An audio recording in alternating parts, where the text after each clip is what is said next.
O dano material, ele é um valor que vai ser pago ao consumidor pelo prejuízo material que ele teve em uma relação com o fornecedor. Por exemplo, quando eu tenho uma taxa cobrada indevidamente de um banco, se eu pedir essa taxa de volta no PROCON, ou por mediação, por conciliação, pelo serviço de atendimento ao consumidor, ou até na justiça, a devolução dessa taxa indevida é chamada de dano material. Ele tem uma apreciação econômica, ele tem que ser comprovado com nota fiscal, recibo ou comprovante de pagamento, e quando ele é pago, ele tem que ser acrescido de correção monetária e de juro remuneratório. Ou seja, o que eu tive de prejuízo anos atrás tem que ser devidamente corrigido na época do pagamento.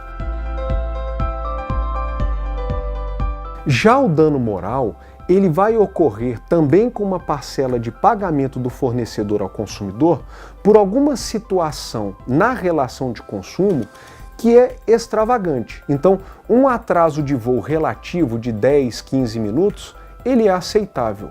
Já um atraso de voo de 2, 3 horas, que vem junto às vezes com a perda de um evento que você teria no destino, um casamento, uma festa, quando você tem esse agravamento desse atraso ou dessa situação mal sucedida na relação de consumo, o fornecedor, por lei, se torna obrigado a pagar uma parcela em dinheiro que é chamada de dano moral.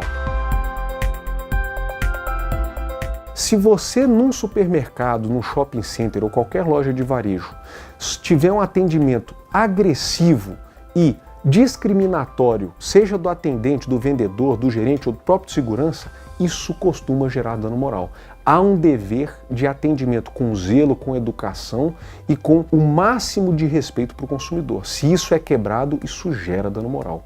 Um outro exemplo é quando você vai para a fila de um banco, você tem seus afazeres e você espera mais de 1 hora. Os serviços bancários não são gratuitos, você está pagando para aquele serviço. Se você espera uma eternidade para ser atendido, isso também costuma gerar dano moral.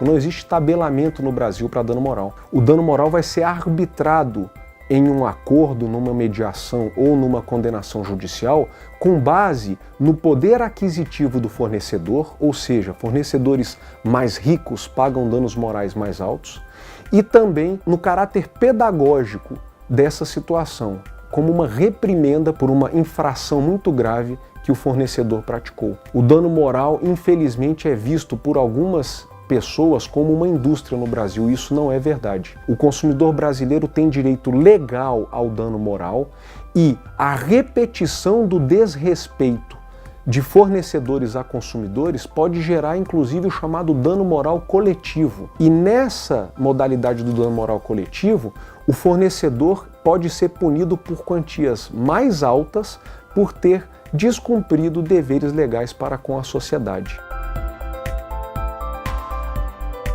Toda vez que você, em uma relação de consumo, tiver uma cobrança indevida, uma cobrança que está excessiva, que não foi o combinado, e isso for aferível economicamente, guarda o recibo, isso é dano material. Lembra de cobrar os juros e a correção monetária. Por outro lado, se dessa relação de consumo mal sucedida você passou uma situação vexatória, inaceitável e desrespeitosa, esta situação gera o chamado dano moral. Pode ir atrás, o nosso judiciário, a nossa justiça brasileira aplicam a Constituição e o Código de Defesa do Consumidor.